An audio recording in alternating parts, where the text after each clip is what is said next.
Hello and welcome to YourArchive. In this video we'll be showing you how to create your first archive and upload your first content. Once you've logged into the site, you'll be greeted with this screen. To add your first archive, you can either click on Add Archive in the top left corner, or, as we will do here, click on the box in the middle of the page. Pressing that button will call this pop-up, and you'll need to enter a name for your archive. You also have the option to add a description if you want some additional detail. In this case, I will call my archive Family, and for the description, I'll add Jones Family Photos. Having clicked Next, you'll be asked to select a logo for the archive. The logo is a thumbnail image which will appear next to the archive name on the archive page, and that will help you more easily identify the archive from others which you may add in the future. Clicking on Upload Logo will take you to your local browser. You can simply navigate to and select the image that you'd like to use as your logo, either clicking Upload or dragging it and dropping it into the field. This will generate a small preview of the logo to ensure you're happy with it. If you'd like to change the image, simply click Upload again and select a different file. Once you're happy with the image, click Add. As you can see, this will bring you back to the main archive page where the basic archive structure has now been created. Should you want to make any changes to the archive you've just set up, the three dots over on the right will allow you to either change the name, description, logo, or indeed you can delete the archive to start again. From here we will now go into the archive by clicking on the Enter Archive button.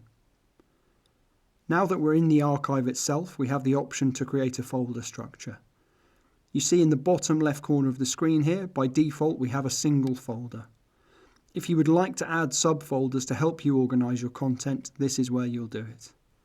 It's not necessary to organise your content into folders, but if you have a local file structure that you're looking to replicate, or just find it easier to use folders, then it's there for you.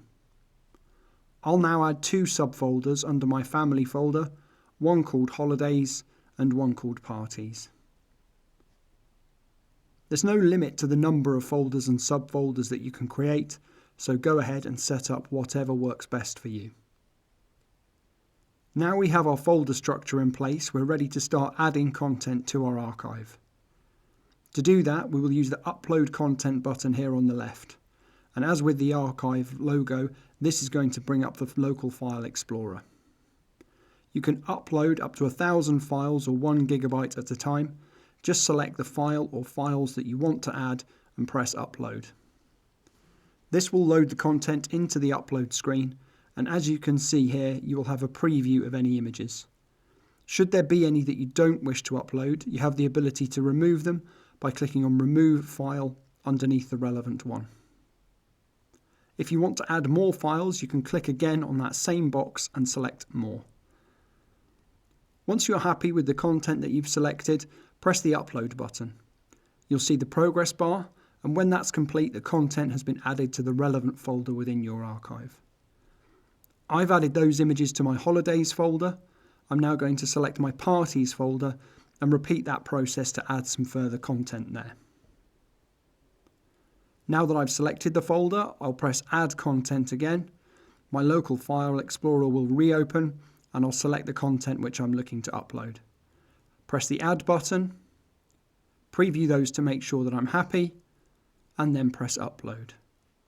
Each file can be anything up to 1 gig in size. Now that the content has been added, we can view it within the archive itself. If you've added any content in error, that can easily be removed by either highlighting the content in question and pressing on the bin logo in the top right corner, or by selecting the individual file, scrolling down to the bottom of the screen and using the Delete button. This is also an ideal opportunity to add any additional detail that you might like to a piece of content. Click on the Edit Details button here on the right, and this will bring up several options. You can give the content a more friendly file name. For example, we will name this one as Birthday Party. If you have a piece of content which has been scanned in, has incorrect metadata, or you're just not sure of its exact age, you can also put a date range here. This can be searched against later, so can be very useful for finding content in future as your archive grows. The final option here is that of adding a description, which is simply some additional information about the content, or could be a relevant note for those that you plan to share it with. Once you're happy with those additions, press the Save Details button here. That is all that's required for you to set up your first archive. The next step in the process is to start tagging your content. To find out about that, please view our tagging video. Should you require any additional help at any point in the process, you can call up our help function by clicking on the question mark you see here, or by sending an email to support@yourarchive.com. Thank you.